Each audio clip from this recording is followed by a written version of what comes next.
Bismillahirrahmanirrahim. Assalamualaikum warahmatullahi wabarakatuh. Alhamdulillah,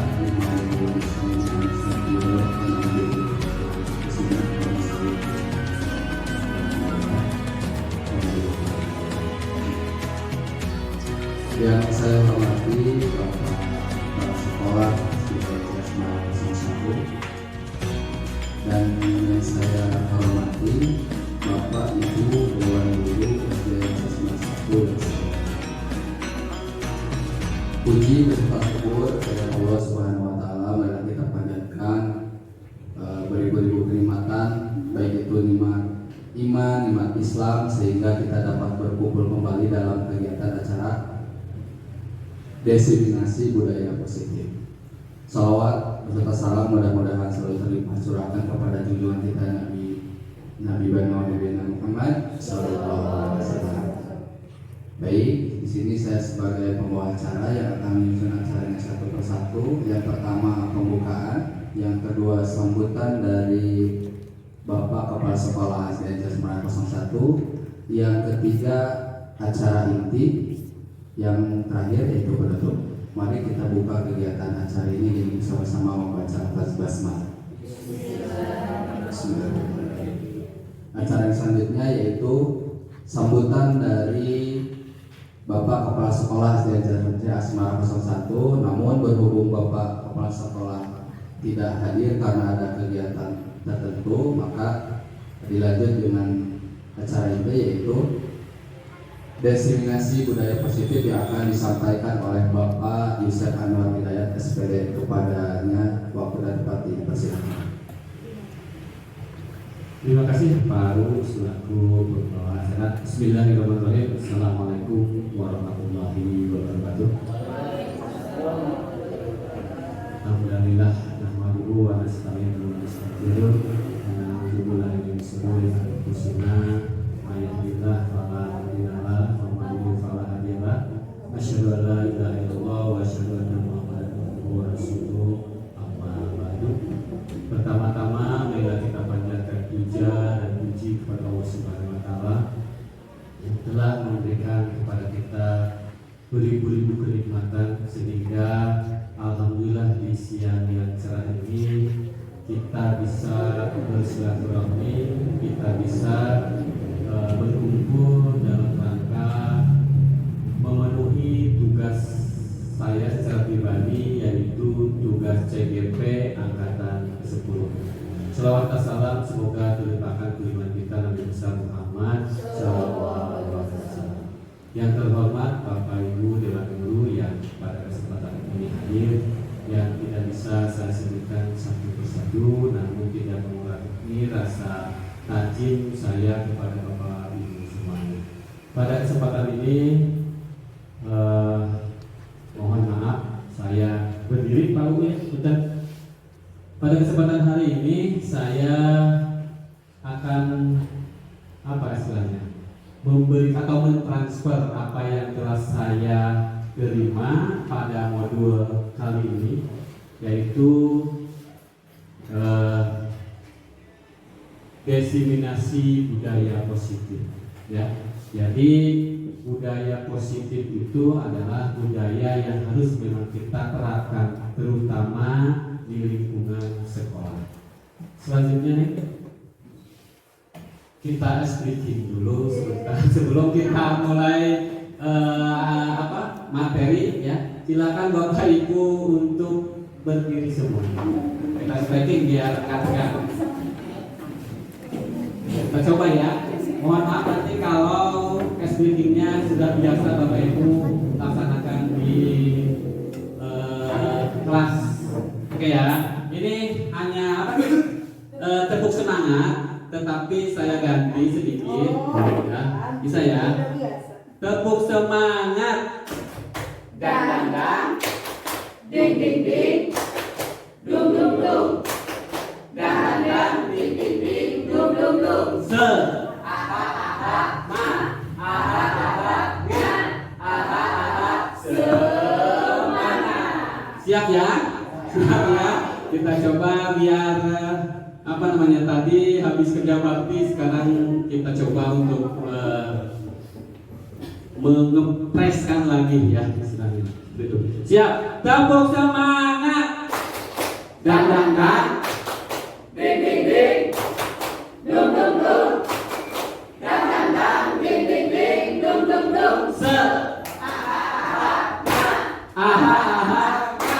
Aha semangat. Terima kasih semuanya, silakan untuk duduk kembali ya.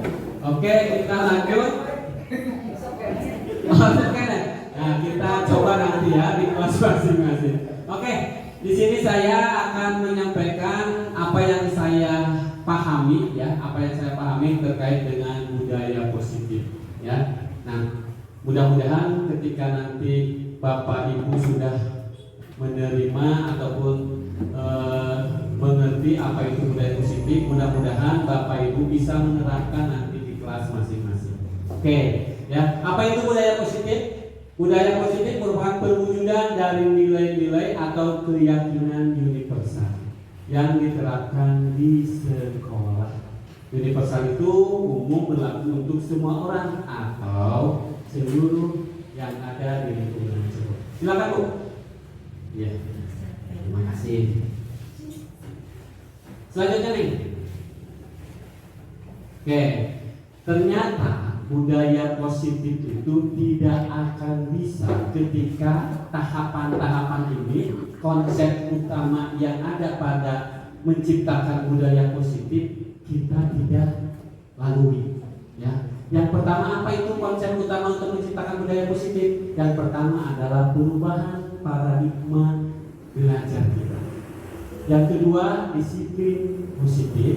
Yang ketiga, kebutuhan dasar manusia.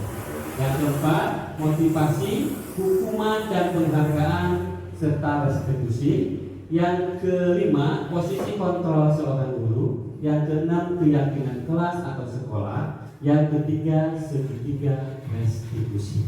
Nah, ini harus kita pahami dulu ya satu persatu. Ketika kita memahami, insya Allah budaya positif yang ada di sekolah kita akan menular, akan tertanam. Ya, seperti itu. Lanjut nih, kita bahas satu persatu ya. Nah, sekarang yang pertama adalah pembelajaran dengan paradigma baru. Ya, tidak seperti ketika belajar kita sebagai sebagai guru utama lah. Ya, kita coba ganti paradigma kita di dalam belajar. Ya, apa itu paradigma baru? Yaitu pembelajaran dengan paradigma baru merupakan pembelajaran yang dirancang berdasarkan prinsip pembelajaran berdiferensiasi. Ya, apa itu? Berdiferensiasi itu adalah teknik instruksional atau pembelajaran di mana guru menggunakan berbagai metode pengajaran untuk memenuhi kebutuhan individu setiap siswa sesuai dengan kebutuhan mereka. Ya, jangan sampai kita hanya keinginan kita guru saja. Ya, tapi apa sih keinginan siswa? Apa sih siswa A ini bisanya apa? B ini apa? Ya, karena yang jelas siswa itu adalah tidak sama. Ya, pengetahuannya, cita-citanya, terus keinginannya serta kemampuannya itu tidak sama. Ada yang mampu untuk keolahraga, ada pengetahuan, ada keterampilan yang lain, menari, petinju, artis dan sebagainya. Ya, seperti itu. Nah, paradigma baru yang kita inginkan adalah mewujudkan profil pelajar Pancasila. Profil pelajar Pancasila ini ada 8 komponen. Ada 6 komponen. Yang pertama adalah beriman, bertakwa kepada Tuhan Yang Maha Esa dan berakhlak mulia, terus kebinekaan global, terus bergotong royong, kreatif, bernalar kritis, mandiri. Yang itu adalah profil pelajar Pancasila. Kita kalau bahas satu persatu, apa yang ada pada materi hari ini tidak akan tersampaikan karena ini perlu waktu yang sangat luar biasa.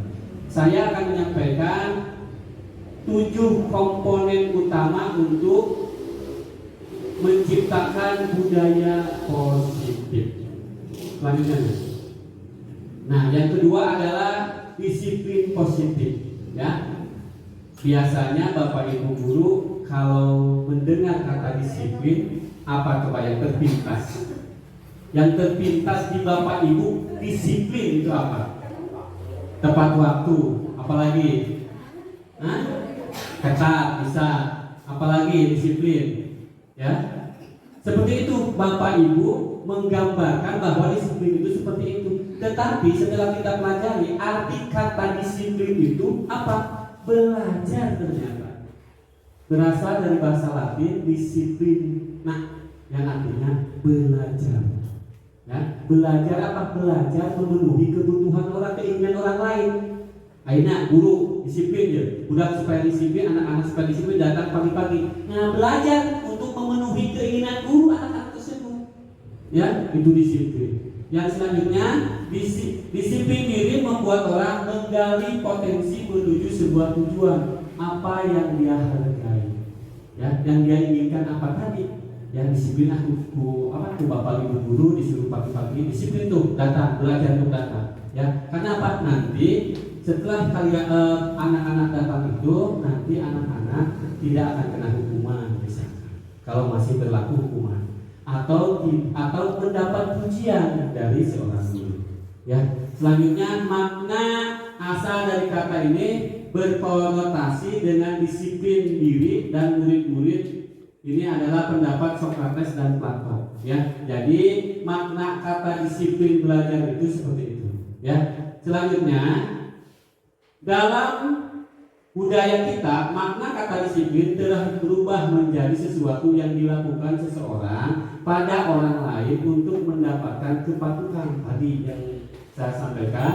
Terus kecenderungan umumnya adalah menghubungkan kata disiplin dengan ketidaknyamanan, bukan dengan apa yang kita hargai atau pencapaian sesuatu tujuan.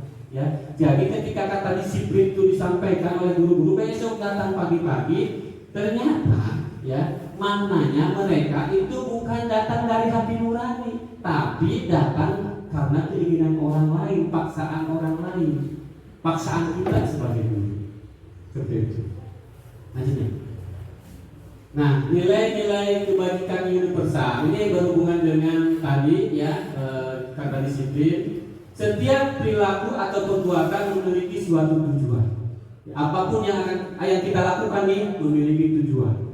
Misalkan Abi lamun tema berpikir jelek, Abi deket wajib Pak Kepala Sekolah misalkan. Punya tujuannya supaya kumaha seperti itu. Ada kemungkinan, ya kemungkinan seperti itu. Contoh ini mah, contoh lah kalau menggambarkan bukan orang lain, tapi menggambarkan diri sendiri. Misalkan, yang disuka sebagai pemenang guru terbaik, yang apa dan sebagainya. Seperti itu, ya. Terus dengan mengaitkan nilai-nilai kebajikan yang diyakini seorang, maka motivasi intrinsik akan terbangun. Ya, motivasi intrinsik apa? Motivasi yang ada pada diri kita di dalam, ya, bukan motivasi yang dari luar, fisik seperti itu, ya, untuk disiplin. Selanjutnya, nilai-nilai kebajikan yang ingin dicapai oleh setiap anak Indonesia kita kenal dengan profil Pancasila, ya, beriman kepada Tuhan Yang Maha Esa, berakhlak mulia, mandiri, bernalar kritis, berkebinekaan global, bergotong royong dan kreatif. Ini adalah keinginan keinginan kita ya, supaya disiplin itu adalah membentuk karakter murid, yaitu dengan karakter profil belajar Pancasila. Selanjutnya, kebutuhan dasar manusia. Tadi sudah 1, 2, ini kebutuhan dasar manusia. Kebutuhan dasar manusia ternyata kita nih ya merupakan sesuatu yang kita lakukan untuk mendapatkan apa yang kita inginkan. Ya, kebutuhan dasar manusia. Ingin kaya berarti bekerja. Ingin pokoknya keinginan kita itu merupakan kebutuhan dasar manusia. Nanti kebutuhan dasar manusia itu ada berapa poin bisa ciri-ciri kebutuhan dasar manusia. Ya, semua usaha baik yang kita lakukan agar kebutuhan dasar kita terpenuhi dengan baik. Ketika kebutuhan dasar kita terpenuhi dengan baik, maka kita tidak akan berbuat jahat. Namun ketika kebutuhan dasar kita tidak terpenuhi, maka perbuatan yang tidak baik pun akan kita lakukan. Seperti itu. Makanya kebutuhan dasar manusia itu sangat penting sekali. Ya, seperti itu. Nah, kebutuhan dasar manusia ternyata ada 5.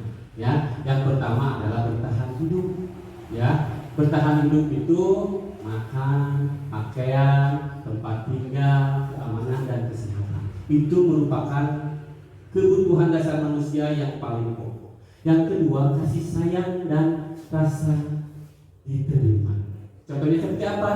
Rasa diterima, dipedulikan, berbagi, kerjasama, dan menjadi bagian dari suatu kelompok. Nah, ini kita nih, ya, ini merupakan bentuk dari kasih sayang. Ibu-ibu, bapak-bapak hadir di sini merasa sayang lah kepada diri saya pribadi, ya seperti itu. Bentuk kasih sayang. Yang ketiga, kebutuhan dasar manusia adalah penguasaan. Penguasaan harga diri, keinginan untuk dianggap, memimpin, ya, terus berprestasi, diakui dan didengar. Ya, itu merupakan kebutuhan dasar ternyata. Ya, penguasaan itu merupakan kebutuhan dasar kita. Seperti itu.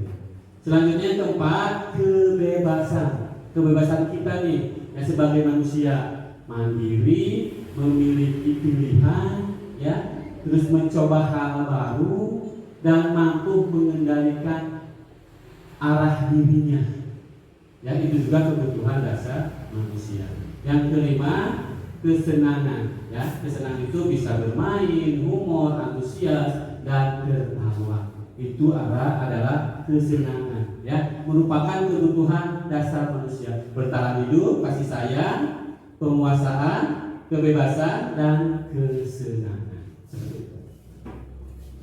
Nah, yang keempat adalah motivasi, hukuman, dan penghargaan serta restitusi. Ya. Nah, motivasi dulu yang akan kita bahas. Motivasi adalah dorongan yang muncul dari diri seseorang untuk melakukan atau berpikir dengan tujuan tertentu, baik sadar atau tidak sadar. Itu motivasi. Ya. Nah, makanya kalau mendengarnya motivasi supaya semangat dan sebagainya seperti itu. Ya. Nah, ternyata motivasi itu mempunyai tujuan nih, ya, atau mempunyai apa namanya ini? Mempunyai kalau saya sih sebutnya tujuan. Ketika memotivasi, yang pertama adalah untuk menghindari ketidaknyamanan atau hukuman. Nah, anak-anak tadi memotivasi, ayo isukan hadir. Nah, kita memberi motivasi. Tetapi ternyata, ya, motivasi tersebut adalah tingkat yang paling rendah. Ya, ketika untuk menghindari ketidaknyamanan atau hukuman, anak-anak datang isu-isu lari hukum, ternyata motivasi yang sangat paling bawah. Ya, seperti itu. Biasanya orang yang bermotivasi ini perilakunya untuk menghindari hukuman atau ketidaknyamanan. Akan bertanya, apa yang akan terjadi apabila saya tidak melakukannya? Ya, itu bisa dihukum, bisa difitnah, lompat dan sebagainya, lari di lapangan seperti itu. Nah, sebenarnya mereka sedang menghindari permasalahan yang mungkin muncul dan berpengaruh pada mereka secara fisik, psikologis, maupun tidak terpenuhinya kebutuhan mereka bila mereka tidak melakukan tindakan tersebut. Ya, jadi untuk menghindari ini yang pertama, menurut pembelajaran yang saya terima adalah motivasi yang paling rendah. Ada juga motivasi yang kedua, motivasi untuk mendapatkan imbalan atau penghargaan dari orang lain. Ya, ketika kita datang suka datang isu bersalaman, segala macam murid, nah, share di grup segala macam ya.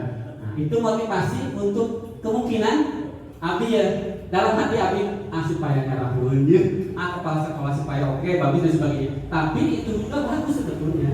Ya, nah motivasi ini adalah motivasi yang di atas tingkat pertama. Ya, tadi mah ieu pakrendahna, ayeuna mah ieu sedanglah meureunnya teuing boga prinsip itu oke. Gitu. Boga motivasi seperti itu juga gak apa-apa. Yang penting berjalan dengan baik. Seperti itu. Mereka melakukan sebuah tindakan untuk mendapatkan pujian. Dipuji pada bisu-bisu. Dipuji tidak dipuji. Diberi jempol. Semoga menular yang lainnya seperti itu. Ya itu juga nggak apa-apa. Tapi itu menurut motivasi adalah motivasi tingkat yang kedua. Ya. Selanjutnya yang paling tinggi adalah motivasi untuk menjadikan orang yang mereka inginkan dan menghargai diri sendiri dengan nilai-nilai yang mereka percayai. Ieu mah pokoknya mah hayang kemudian kieu, saya pengen seperti ini sekolah, ya. Pokoknya arek ditinggal, pokoknya mah dikebelakangkan lah. Ya, dikebelakangkan apa namanya? Embel-embel yang satu yang kedua dikebelakangkan. Pokoknya harus seperti ini saja. Ya. Pokoknya motivasi yang datangnya dari diri sendiri. Seperti itu. Ya, kesadaran diri sendiri. Nah, selanjutnya hukuman, konsekuensi dan restitusi. Nah, ini yang berbeda sekali nih. Ya, kita biasanya nih yang kita alami itu sekarang di sini nih adanya nih. Kebanyakan di sini. Kebanyakan di hukuman. Ya. Konsekuensi juga ada kita. Ketika membuat kesepakatan dengan anak-anak ketika anak-anak menjatuhkan air atau menjatuhkan batu, anak-anak wajib merapikan lagi. Ya, itu konsekuensi. Ya, restitusi. Nah, restitusi sebetulnya saya juga baru dengar. Ternyata restitusi itu luar biasa.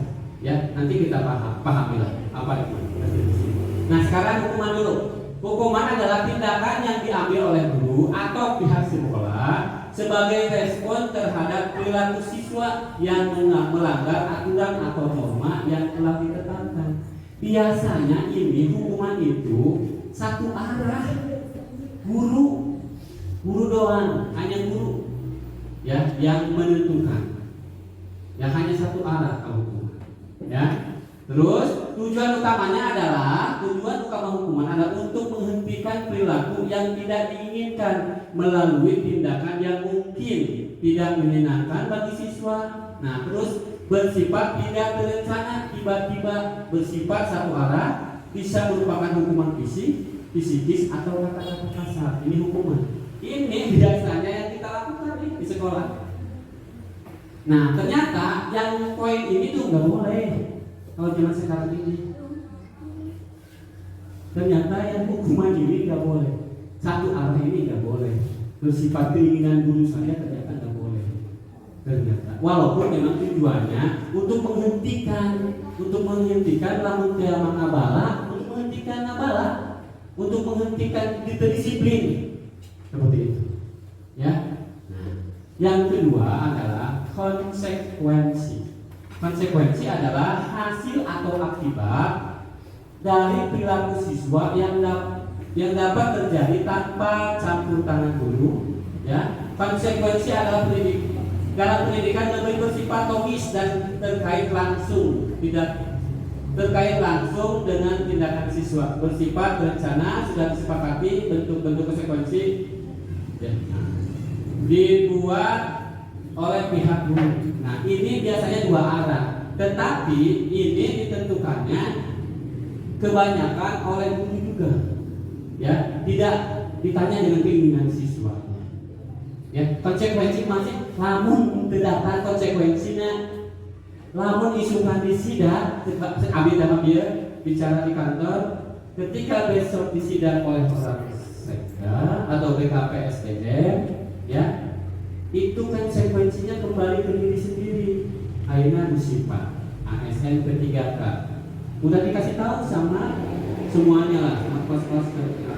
Ternyata besok datang lambat, ada sidang, ya. Sekolah memang dapat. Ternyata ada pertanyaan musibah. Nah, ketika musibah dapat, konsekuensi yang diberikan BKPSDM itu apa? Bisa saja, misalkan tunjangan musibah dikurangi, atau lebih parahnya itu diberhentikan karena tidak disiplin. Itu konsekuensi seperti itu. Ya. Nah, sekarang kita bahas yang ketiga adalah restitusi. Restitusi adalah proses menciptakan kondisi bagi murid untuk memperbaiki kesalahan mereka, sehingga mereka bisa kembali pada kelompok mereka dengan karakter yang lebih kuat. Contohnya, misalkan di sini ada Nida. Si Nida dipoyokan entah rubah baturana, dipoyokannya ngaran bapana. Meskipun si Nida ngamuk apa namanya? Sagara enak dialung-alungkeun, termasuk nagobrak pintu, nagobrak meja. Nah, itu ketika kita akan merestitusi, dipanggil tuh, si Nidanya dipanggil, ditanyakan, Nida kenapa tadi kamu marah ya? Gitu. Iya Pak, si Anu membuli saya, ngomong bapak, manggil saya bapak. Oh gitu ya, wajar saja kamu marah. Bapak juga kalau seperti itu pasti marah. Nah itu proses restitusi itu sampai dengan ke bawahnya nanti. Ya, mudah-mudahan ada videonya nanti yang saya kesini. Kalau tidak ada, mohon maaf ya seperti itu. Jadi itu ya. Jadi ada tahapan-tahapan restitusi. Yaitu yang pertama nanti mengidentifikasi permasalahan. Nah, permasalahan terus segitiga pokoknya. Nanti kita bahas ini juga. Lanjut nih. Nah, ini hukuman, konsekuensi dan restitusi. Ini ternyata yang tadi saya sampaikan, ternyata itu hukuman adalah identitas gagal. Ya, ini sesuatu yang menyakitkan. Pasti itu terjadi. Anak-anak pasti menyakitkan. Kalau kita pusat sakit benar. Bukan fisiknya, bukan psikisnya, bukan mentalnya. Hukumannya mendidik, ya. Nanti kita lihat hukuman mendidik itu seperti apa, ya. Apalan. Nanti kata dasarnya kayaknya bukan hukuman, gitu, ya. Bisa aja konsekuensi, karena ada perjanjian. Ya. Akibat. Nah, akhirnya akibat itu datang. Karena kamu tidak datang, maka kamu Bapak sesuai dengan konsekuensi yang telah kita sepakati, misalkan itu Pak. Ada dua arah. Setelah apa yang kita sepakati bahwa kalau kamu tidak datang terlambat, kamu harus baca hafalan, misalkan seperti itu. Ya. Biasanya ini mau sama, tetapi tergantung apa yang akan kita ada hukuman. Kalau hukuman kan satu arah, ngadadak. Biasanya ngadadak. Gitu. Biasanya ngadadak, datang tidak ada kesepakatan gula. Dan biasanya kebanyakan hukuman itu, ya, kalau sekarang kita hukumannya pakai ngaji dan sebagainya. Nah, setelah memang informasi bahwa itu menang dihukum fisik dan sebagainya. Ketika ada hukuman, biasanya hukuman seperti itu. Walaupun tadi ada fisik dan sebagainya. Begitu Pak. Yang saya pahami. Nanti kita sharing lagi ya Pak ya. Kita sharing lagi. Ya. Kalau konsekuensi sesuatu harus terjadi. Ya. Oke. Harus terjadi itu ada karena memang ada tadi ada persetujuan. Ya. Kamu itu datang, kamu rumah, mesti semua dari Terus restitusi. Kalau restitusi merupakan pilihan. Nanti kamu seperti itu kira-kira apa yang telah dilanggar? Oh, saya sudah dilanggar kesabaran saya, Pak. Ya kita kan ada apa namanya? Ada disebutnya bukan kesepakatan kelas, ya seperti itu.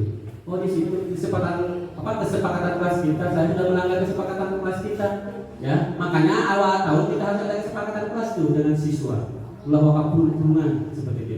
Ya kesepakatan dulu tuh, apa yang akan kita sepakati tulis di situ dengan siswa.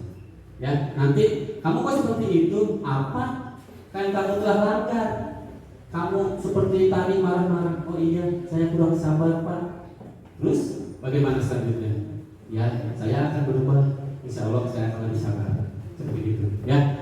Terus ini hukuman tidak nyaman, pasti semua nyaman, anak-anak mah nyaman karena hukuman. Walaupun tadi hukuman misalkan maca ya, anak-anak pasti tidak nyaman. Si maca Yasin satu ini misalkan, wah, nyaman, lawan Yasin. Ternyata maca Al-Fatihah oke, yang hukuman itu meski ada rekokan. Maca Pancasila lagi gitu ya, meski ada rekokan karena hukuman karena ketidaknyamanan. Kalau tidak nyaman otomatis pengetahuan akan buyar. Berarti tidak boleh ya? Hukuman seperti itu maksudnya. Iya. Kalau menurut apa yang saya terima dari CJP, iya, kita rubah. Kita rubah paradigma belajar kita nanti di yang depan, ya seperti itu. Jadi ketika budaya positif tersebut kita ingin lakukan, jadi tahapan-tahapan atau proses ini harus. Kalau menabrak meja itu termasuk hukuman apa konsekuensi yang restitusi? Restitusi. Meja misalnya. Ya. Siapanya yang menabrak meja? Saya ya. Oh iya. Itu hukuman. Ya, hukuman karena tadi membuat tidak nyaman dan sebagainya. Terus mendadak dan sebagainya. Seperti itu, ya. Yang saya ketahui ya, ketika memang ketika memang salah nanti tolong dikoreksi. Ya, seperti itu. Ini kalau satu persatu hukuman, konsekuensi dan restitusi disampaikan di sini, kayaknya waktu tidak akan selesai. Dilanjut ya. Nah, ada beberapa pertanyaan. Ini apakah termasuk hukuman? Apa restitusi? Ya, kita bahas yang satu poin. Mencatat 100 kali di dalam buku kalimat saya tidak akan terlambat lagi. Menurut Bapak Ibu, hukuman atau konsekuensi? Hukuman. Oke. Sekali lagi ya, kata dasarnya adalah satu arah. Ya, hanya guru doang, dengan guru gitu. Datang terlambat, guru nanti datang, mari. Ya, penting mah tidak ada hukumannya. Pandangan datang terlambat, malah yang dihukum kudu lari. Ya, gitu. Pokoknya yang tidak berkaitan sesuatu masalah dengan hukuman dengan yang diperintahkan kita itu adalah hukuman ketika tidak ada berkaitan. Ya, lari mengelilingi lapangan, mana? Lapangan basket 2 kali karena terlambat hadir di sekolah. Sama ya, sama. Kita cek. Nah, membersihkan coretan yang dibuatnya di meja tulis. Hukuman konsekuensi. Apa? Karena berhubungan. Ditulis cuma di papan bot, urang minta lain sesuai dengan perjanjian. Apa konsekuensinya ketika nulis di papan bot? Harus Pak, ya harus. Ya, jadi ada keterkaitan. Kalau hukuman tidak ada terkait. Ya, kalau mungkin ya. Bu Dinti mana Bu Dinti? Bu Dinti guru olahraga. Anu mulai pemanasan. Datang sahuran. Titah terlambat, titah lari 10 putaran. Restitusi apa hukuman? Bu Dinti sebagai guru olahraga. Coba, Bangkos, hukuman apa restitusi? Hukuman. Ya. Kalau menurut apa yang saya pelajari ternyata itu adalah konsekuensi.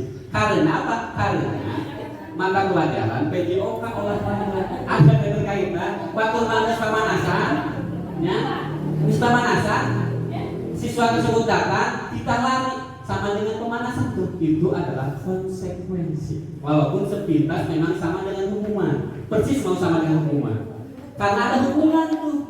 Yang lain mah sudah pemanasan, yang baru datang kan belum pemanasan. Kalau kata kita udah pemanasan kayak tadi, pasti akan terlambat, akan tertinggal.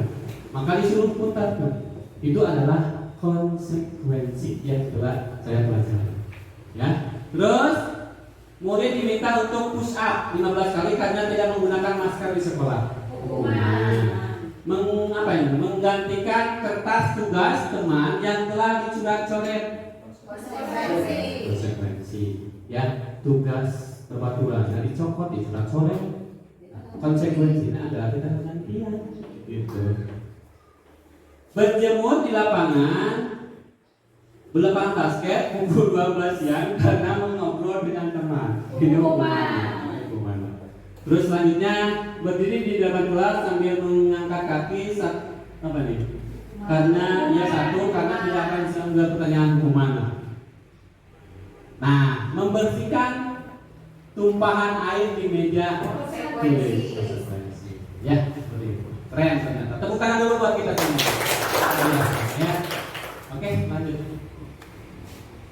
Sekarang posisi kita sebagai guru, ya. Posisi kontrol kita sebagai guru. Ternyata ada 5. Tadi Pak Eko dibutuhkan 2 kosong. Jadi pembuku Eko. Nanti kita sebagai apa nih? Apakah sebagai pembuku? Apakah sebagai pembuat merasa anak bersalah? Apakah sebagai teman, guru dengan siswa, apa sebagai teman? Apakah sebagai pemantau? Apa sebagai manajer? Kita di posisi mana? Guru itu sekarang kita di posisi mana nih? Ya, 5 posisi kontrol guru. Ternyata ada 5 sebagai pembuku, pembuat merasa bersalah, ada teman, pemantau, ada juga manajer. Kita bahas satu persatu. Sebagai pembuku, guru berperan sebagai pembuku dengan memberikan konsekuensi langsung atas pelanggaran. Nah, tadi ya. Pokoknya ada konsekuensi, hukuman konsekuensi atau penghukum ya. Pokoknya penghukum. Ya. Tujuannya apa? Memberi hukuman, menegakkan aturan dan memastikan murid memahami konsekuensi dari tindakan mereka. Ternyata hukuman dan konsekuensi itu adalah posisi kita sebagai penghukum. Nanti sebagai penghukum apa lagi? Maka yang jelas, ditanyakan ke anak-anak, bisa ditanyakan ke anak-anak. Bapak suka hukum cara penghukuman dan sebagainya. Ya. Yang kedua, pembuat merasa bersalah. Guru hiburan.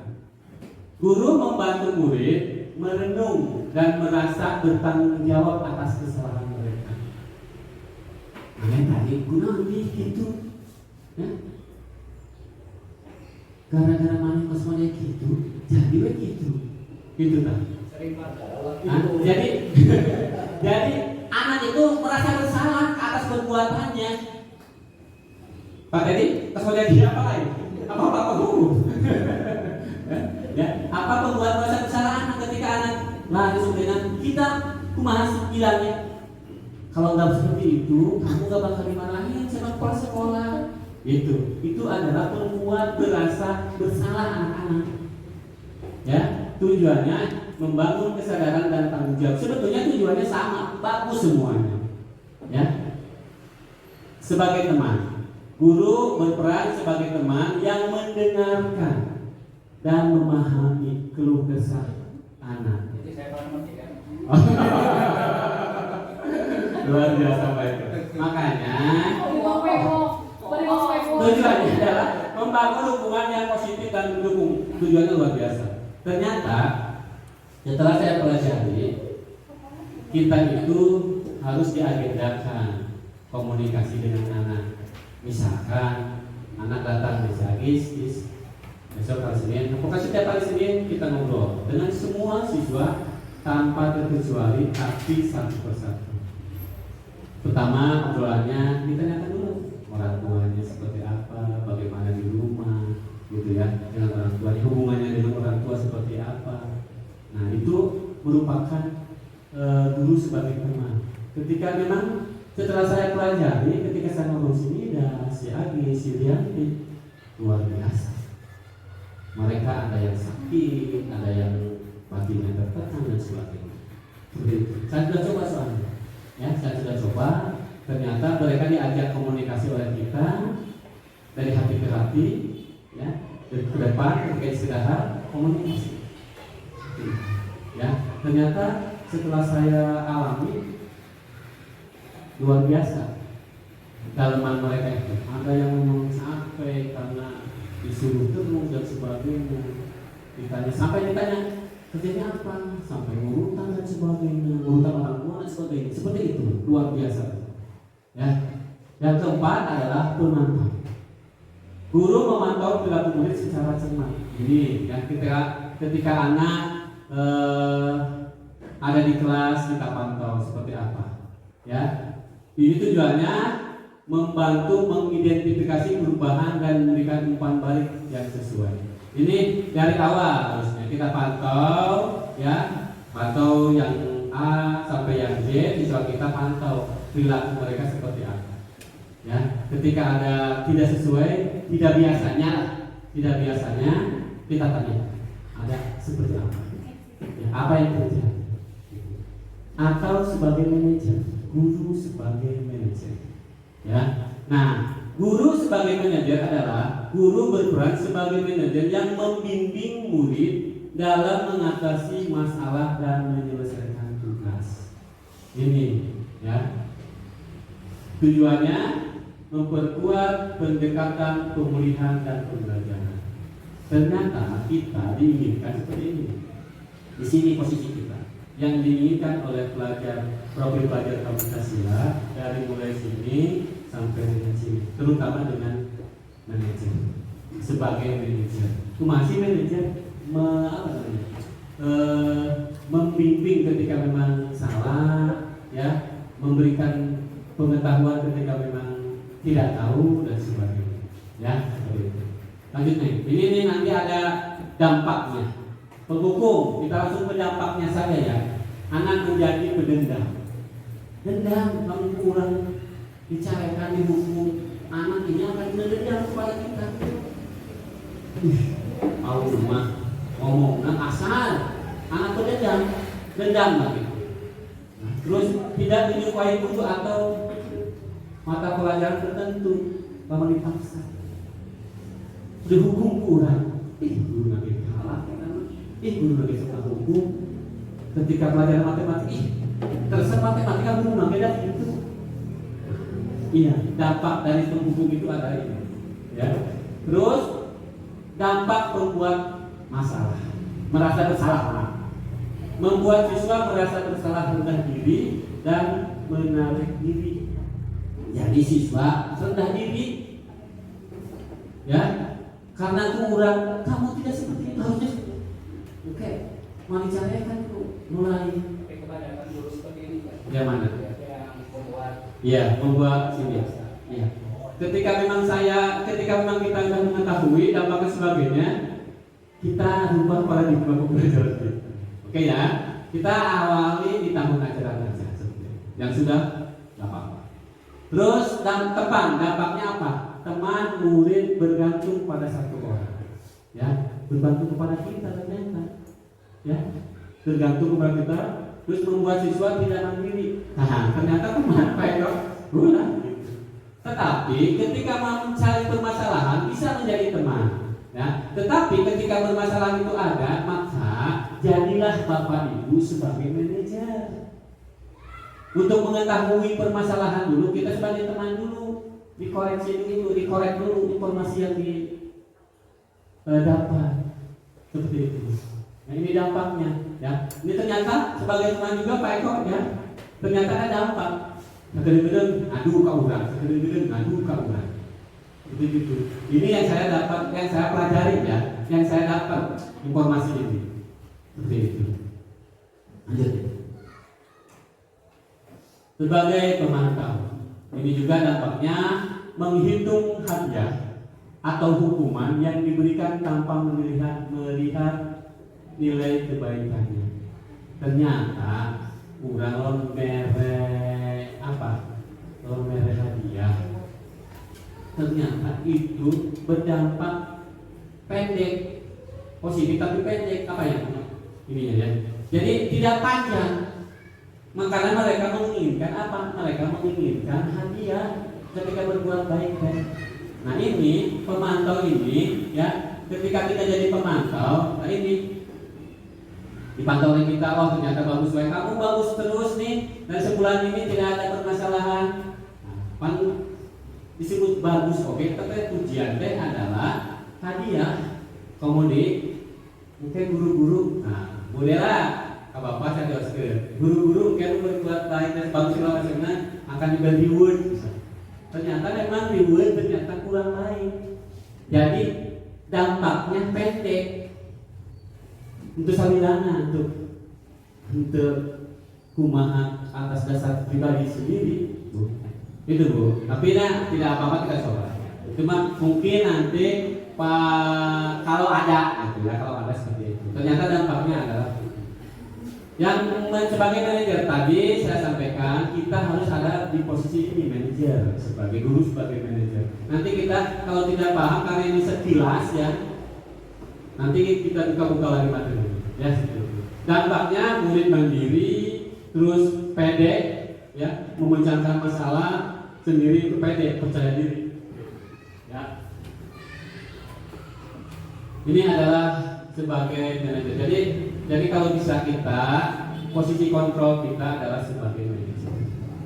Ya, lanjut. Nah sekarang yang keenam adalah keyakinan kelas. Mengapa keyakinan kelas bukan peraturan kelas? Kalau kita kan rata-rata berkata atau membuat peraturan kelas. Ya, nah alangkah baiknya kita ganti. Mulai dari tahun ajaran baru kita ganti dengan keyakinan kelas. Ya. Kenapa harus keyakinan kelas bukan peraturan kelas? Kita lihat ya. Keyakinan kelas biasanya dibuat berdasarkan kesepakatan antara guru dan siswa, bersifat universal, bersifat umum. Jadi ternyata keyakinan kelas itu jangan dibuat oleh kita sendiri. Jadi ada komunikasi antara guru dengan siswa. Kelas ini pengen seperti apa? Ya, ngajar bapak ya hayang kumaha. Bisa ditanyakan ya kepada anak-anak. Ya, maka setelah itu buat kesepakatan keyakinan kelas. Ya, nah sedangkan peraturan biasanya dibuat oleh guru bersifat satu arah. Sama ini juga. Peraturan kelas pokoknya tang dipang-pang. Ya, peraturan kelasnya udah dipang-pang. Peraturan kelasnya kamu terlambat 15 menit sebelum ini gini. Itu peraturan kelas. Kalau keyakinan kelas itu syaratnya adalah dengan komunikasi. Dengan Pak, kita buat nih kalau misalkan kita kurang terlambat bagaimana anak-anak sekarang anak nah mendingan ini Pak apa namanya apa gitu ya, seperti itu. Jadi kita sepakati dengan anak-anak ya seperti itu. Yuk. Nah ini bagaimana pembentukan keyakinan kelas. Yang pertama, mempersilakan keluarga sekolah atau siswa untuk mencurahkan ide tentang peraturan yang akan kita sepakati. Dari anak dulu datangnya seperti apa, berapa poin yang anak inginkan, dan seperti itu. Terus mencatat semua masukan, dicatat semua masukan siswa. Terus ganti kalimat negatif menjadi kalimat positif. Ya, ganti kalimat negatif menjadi kalimat positif. Kita lihat ya. Yang selanjutnya, tinjau kembali curahan pendapat yang terkumpul dan susun menjadi keyakinan kelas. Setelah disusun, ya, selanjutnya kita yakini, kita buat keyakinan kelas. Terus meninjau dan menyetujui dengan menandatanganinya. Gambar menandatangani semuanya anak-anak disepakati. Ya, seperti itu. Atau perwakilan bisa. Terus keyakinan kelas ditempel di dinding kelas, ditempel di dinding kelas. Ya, keyakinan kelas itu apa? Ketika kita marah-marah, maksud apa? Keyakinan kelasnya apa? Oh, harus apa dan sebagainya. Akan diubah. Contoh di keyakinan kelas, contohnya selalu bersikap positif. Ini yang seperti itu. Ya, bersikap positif itu kumaha? Berkata baik, ya, terus sopan dengan guru dan sebagainya. Ya, banyak kan Bapak Ibu dulu pasti lebih tahu. Ya, selalu bersikap positif. Ya, terus nantiasa menjadi diri terbaik. Ya, ini contohnya. Anak-anak nanti berpikir, oh harus jadi terbaik nih. Ya, timbul dari dalam hatinya sendiri. Terus percaya dan menghormati orang lain serta barang miliknya. Ya, seperti itu. Jadi barang milik kita juga barang milik kita pribadi. Ya, ketika kita disepakati ada keyakinan kelas, dituangkan di situ, apalagi barang-barang milik orang lain. Terus berkomitmen terhadap setiap tugas, ketika ada PR, ada tugas apa saja, komitmen, ya, komitmen harus beres misalkan. Ketika dikasih waktu 2 hari harus beres dalam 2 hari. Terus nantiasa membantu itu bisa macam-macam, membantu membersihkan, membantu memberi makanan, temannya tidak punya uang jajan dan sebagainya, dikasih dan sebagainya, gitu, ya. Terus ketika ada yang berbicara dengan ketika ada yang berbicara yang lain mendengar, ini bisa dituangkan oleh kita keyakinan kelas ini, ya. Insya Allah deh, ketika kamu berisik terus, kamu dan kita sepakat ya keyakinan kelas, begitu, ya. Insya Allah. Terus mengedepankan kejujuran, ya, kejujuran pasti cuma nomor 1 lah, ya, mengedepankan ke anak-anak bahwa kejujuran. Terus hadir 15 menit di kelas sebelum pembelajaran, ya, menyimpan kembali barang pada tempatnya, ketika menghapus, ketika pinjam buku dan sebagainya, simpan lagi pada tempatnya. Yang terakhir, mengerjakan sendiri saat pulang. Ini salah satu beberapa contoh keyakinan kelas. Silakan Bapak Ibu buat keyakinan kelas dengan cara berkomunikasi dengan anak-anak atau siswa. Yang ketujuh, yang terakhir adalah segitiga restitusi. Tadi sampaikan restitusi itu adalah apa? Nah, restitusi itu proses dialog, ngobrol dengan siswa. Ketika ada masalah, siswa diajak ngobrol oleh kita. Ya, ini adalah disebut segitiga restitusi. Diawali dengan apa? Diawali dengan menstabilkan identitas. Terus yang kedua, validasi tindakan yang salah. Yang ketiga, menanyakan keyakinan. Oke, kita lanjut. Bagaimana cara menstabilkan identitas, validasi tindakan yang salah, terus menanyakan keyakinan. Nah, ini restitusi tadi ya. Restitusi adalah tentang proses menciptakan kondisi bagi murid untuk memperbaiki kesalahan mereka, sehingga mereka bisa kembali lagi ke kelompok mereka dengan karakter yang kuat, dengan berbeda dari tadinya. Katanya pemarah jadi tidak pemarah, ya. Lanjut. Kita bahas menstabilkan identitas. Tadi proses pertama adalah menstabilkan identitas. Kondisi untuk membuat anak yang merasa gagal karena berbuat salah menjadi positif. Tadi menyalahkan, mereka merasa bersalah, ya. Dibuat oleh kita mengidentifikasi identitas permasalahan yang kunaon sare di kelas begadang Pak, main FF tuh jadi sampai jam 2. Iya Bapak juga kalau begadang gitu seperti itu distabilkan, ya. Kalau begadang Bapak juga begadang tapi Bapak tahu waktu, itu adalah menstabilkan identitas. Ditanya oleh kita ketiduran misalnya, ditanya oleh kita dari awal kenapa? Oh Bapak juga suka begadang tapi begadangnya Bapak tahu waktu dan sebagainya. Terus nih, kalimat yang dapat digunakan. Berbuat salah itu adalah hal yang manusiawi. Ya, kamu marah tadi memang manusiawi. Ya, manusia pasti ada marahnya. Ya, seperti itu. Tidak ada manusia yang sempurna. Tidak ada manusia yang sempurna. Kamu tadi sudah berbuat itu tidak apa-apa.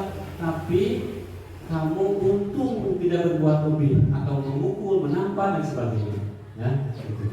Bapak Ibu pun pernah berbuat salah, akui. Kok salah gitu ya. Terus enggak, maksudnya ya Bapak juga pernah dulu berada begitulah. Ya. Terus kita pasti bisa menyelesaikan masalah ini. Ketiduran ini kita pasti bisa menyelesaikan. Ini ya, kata-kata ini bisa dituangkan oleh kita ketika kita menstabilkan identitas. Ya, kata-kata ini. Ya, lanjut. Nah, validasi tindakan yang salah, ya. Ini membantu untuk menganalisis kebutuhan dasar yang ingin dipenuhi ketika melakukan kesalahan tersebut. Pada dasarnya, setiap tindakan yang manusia lakukan tujuannya adalah kebutuhan dasar dalam dirinya. Tadi kebutuhan dasarnya ingin disayangi, lamun tema dipoyokan kayaknya lagi disayangi kan dipoyokan. Memenuhi kebutuhan, ya. Ini jadi validasi tindakan yang salah itu. Nah, yang kalimatnya apa? Kamu seharusnya dapat melakukan hal yang lebih baik dari itu, tapi kamu tidak melakukannya, ya. Itu lah. Ini kata-katanya. Kamu pasti punya alasan mengapa melakukan seperti itu, ya. Terus apa yang penting bagi dirimu? Ini kata-kata ini bisa disampaikan, bisa ditanyakan kepada anak-anak. Ini adalah proses validasi tindakan yang salah, ya. Lagi. Yang ketiga, menanyakan keyakinan. Karena kita sudah membuat keyakinan di kelas, ketika mereka berbuat kesalahan, tanyakan keyakinan apa yang telah kamu lakukan. Oh iya, tadi saya marah-marah, ternyata keyakinannya harus bersabar, kurang bersabar. Nah ini, ya, ini adalah menanyakan keyakinan. Jadi ketika kita menerapkan segitiga restitusi, keyakinan kelas tersebut bisa jadi modal untuk kita, ya, ketika begadang, ketiduran. Kenapa? Keyakinan apa yang kamu telah berbuat salah seperti itu? Oh, keyakinan bahwa misalkan tidak patuh atau tidak disiplin atau apa saja lah, tidak berhubungan dengan ketiduran, ya.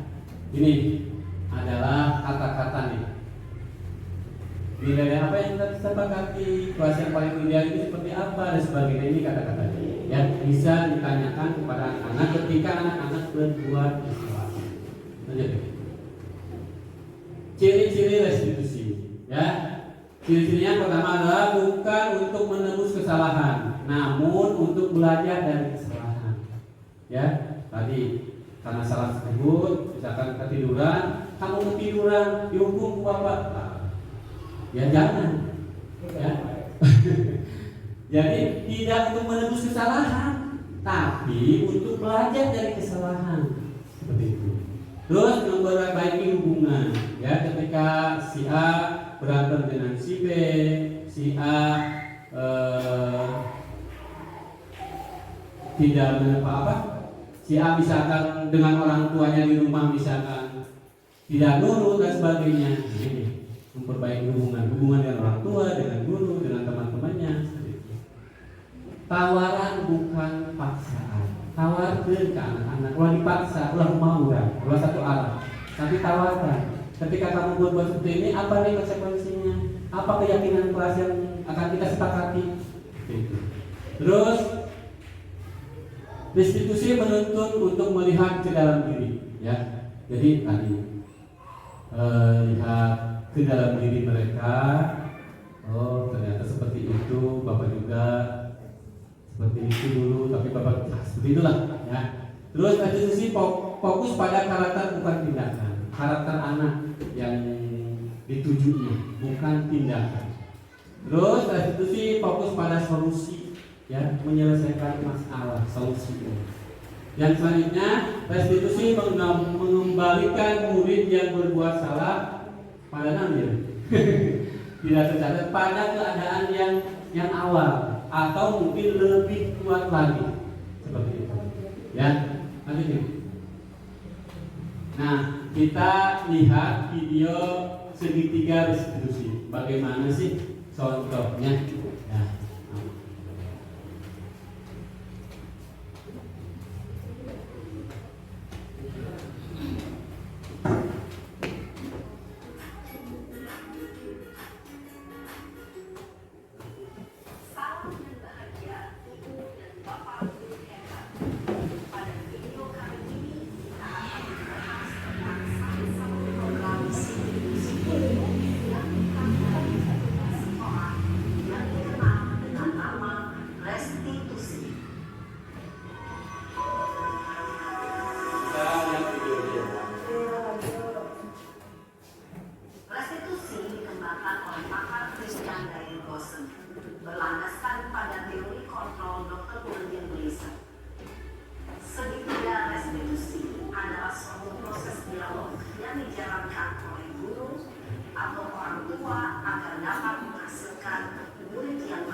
yang dikembangkan pada guru adalah motivasi prinsip, sehingga penanaman nilai-nilai kebajikan dapat tumbuh dan berkembang menjadi suatu kebiasaan positif yang akhirnya membentuk karakter murid.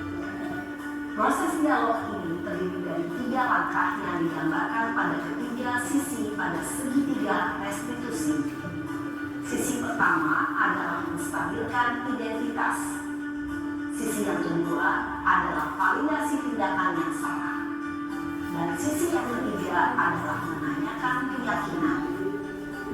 Ibu dan bapak guru, berikut ini akan menunjukkan bagaimana seorang guru berada dalam posisi manajer menggunakan penerapan segitiga restitusi.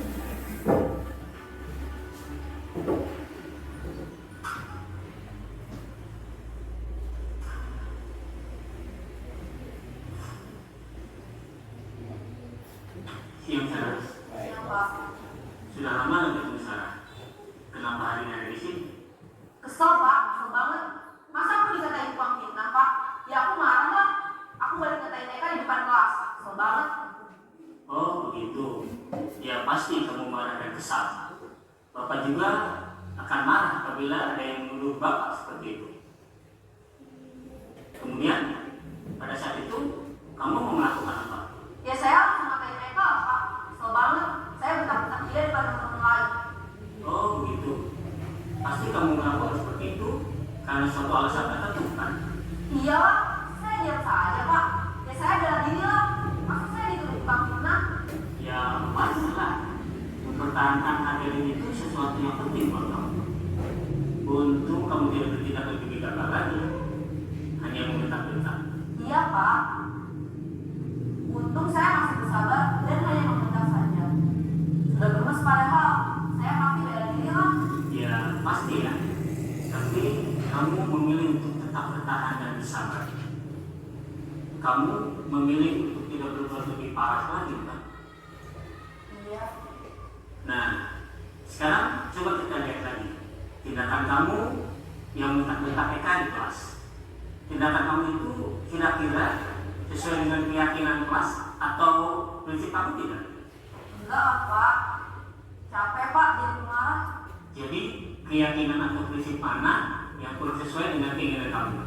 Ya saya sebenarnya sangat menghargai orang lain. Mungkin saat itu saya menjadi emosi. Jadi tidak menunjukkan sikap itu. Kamu meyakini tidak? Menghargai orang lain itu penting buat kamu. Yakin lah pak. Iya, setuju. Kita harus saling menghargai. Namun, ada juga keyakinan yang kita sepakati yang perlu kita jalankan apabila kita sedang marah, kan? Ya saya bisa lebih proaktif. Mulai dengan diri sendiri. Saya bisa jadi lebih bersabar, mengambil waktu jeda untuk berpikir mau apa selanjutnya. Kira-kira kamu bersedia memperbaiki masalah ini tidak? Sedia pak. Kalau kamu memperbaiki masalah ini, kamu akan menjadi orang seperti apa? Saya akan menjadi orang yang bertanggung jawab kali ya pak. Dan senantiasa proaktif. Iya, menurut kamu bagaimana rasanya menjadi orang seperti itu? Ya nyaman lah, bangga bisa bersabar dan menahan diri. Baiklah kalau begitu.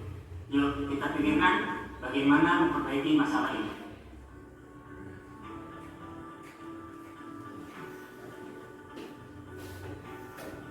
Luar Ibu biasa. dan bapak. Bukan dulu buat semuanya ya.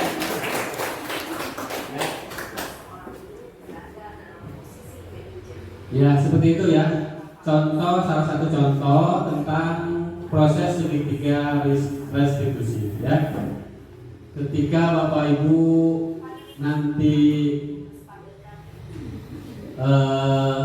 menjadi CGP, calon guru penggerak ya, mudah-mudahan lebih dari saya ya, karena saya terus terang secara pribadi hanya menerapkan di dalam kelas, itu pun terlambatnya anak-anak memang sudah keluar atau sudah tidak aktif lagi ya, seperti itu. Jadi harapan saya secara pribadi, bapak-bapak, ibu-ibu, yuk semuanya ikut CGP ya. Sekarang dibuka nih CGP 12 ya.